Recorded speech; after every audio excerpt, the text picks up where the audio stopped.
We're now joined by public affairs analyst Jide Ojo to have further conversation on this. Thank you for giving us your time. You've heard the names of the new nominees. We had Oyetola, Bagudu, Lalong, and other big familiar names in the country. What is your first impression? I'm really shocked. I'm yet to recover from the shock of having another 19 nominees. This is the highest we've had thus far since 1999. And I am not sure whether this is good news for Nigerians that we are going to be having a 47-member cabinet, given the fact that part of the reason Nigeria Labour Congress has gone on public protest today was to have the cost of governance reduced.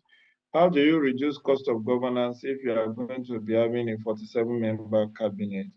And then you remember there will still be president, vice president, head of service, chief of staff, and possibly the secretary to the federal government. So we are looking at quite over 50 people. And I don't know whether the special advisors, about 20 of them, will still be allowed to sit in cabinet. So is this in tandem with Oronsai report that is talking about merger and acquisition of ministries, departments, and agencies? How can we, in one breath, say we want to reduce cost of governance, and in another breath, we are having a 47-member, cabinet? I feel that what the Constitution said in Section 147 sub 3 is that, yes, every state should have a representation.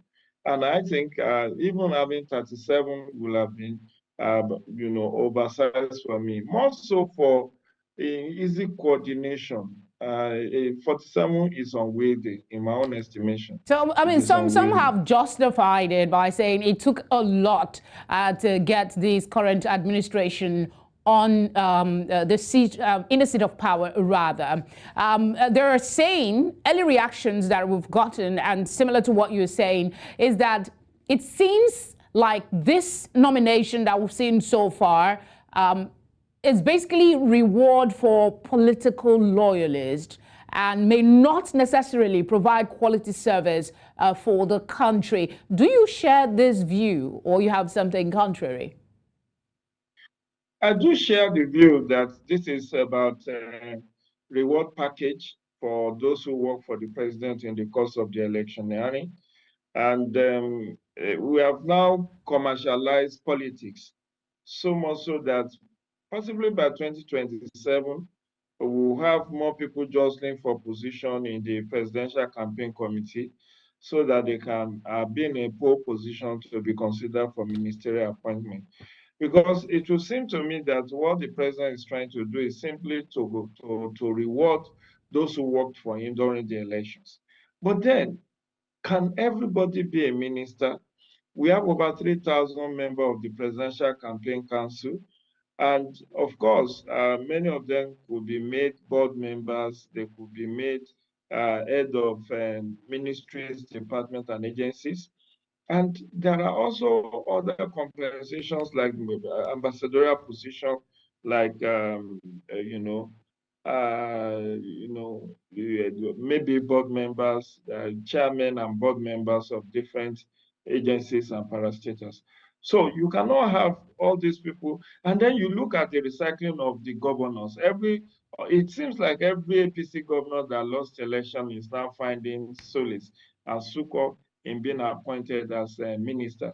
Look at Atiku Bagudu of Kebbi. Look at Simon Lalong of Plateau. Even Matawali. But in terms, sorry to interrupt you, but in terms of experience, former governors have handled whole states. They've managed resources. They have vast experience, so to speak, in leadership. If you're talking about putting square pegs in square holes, we do not know their portfolios yet, though, but how optimistic are you that these experiences that the governors have, they can translate it to quality leadership in the capacity of ministers? Okay, so let me bring out the contradictions that I'm alluding to. As it were now, you are having 47 ministers for screening. Festus Keyamo SAN told us that it is illegal to have Minister of State. So if we are not going to have Minister of States, are we going to have 47 ministries? I think it is unwieldy. I'm not taking anything away from the fact that, yes, former governors may have wealth of experience, but then is it only in ministerial position that those wealth of experience could be harnessed? Why don't they put that wealth of experience to work in their state? I feel that the subnationals also need their support and their wealth of experience. But for everybody who has lost election, either as a senatorial candidate or in other capacities, trying to find rehabilitation in the cabinet is a So no-no you're for just me. circling back to the fact, Then to the position that this is most likely a reward for political loyalty. Exactly. It's a reward for political loyalty, for the hard work they claim they did to make Asiwaju Bola Ahmed Tinubu president of All right, Nigeria. we'll have to leave it there for now. Thank you very much for giving us your time. My pleasure.